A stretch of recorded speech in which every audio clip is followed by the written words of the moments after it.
Hello everyone, welcome back to our channel Login Assist. In this guide video, I will show you how to see prompts on Suno. First, open the Suno application on your device.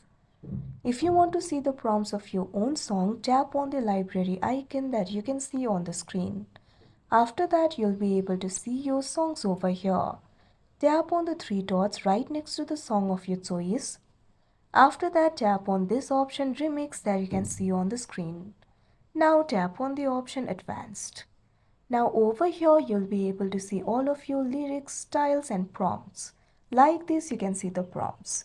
If you want to see the prompts for other song, what you have to do is simply go back. Tap on this icon that you can see on the screen. Or you can also tap on the explore icon if you want. Find the song to see the prompt of. You can see the videos over here. At bottom you'll be able to see the song. Tap on it. After that, tap on this option See More that you can see on the screen.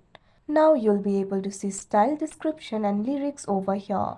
Within the lyrics, you'll be able to see the prompts. Like this, you can do it, or you can also tap on the remix option that you can see on the song. After that too, tap on the option Advanced. Now over here too, you'll be able to see lyrics, styles and prompts. Like this, you'll be able to see the prompts. So that is how you see prompts on Suno. I hope you found this video helpful. Thank you for watching. Make sure to like, share and subscribe to our channel.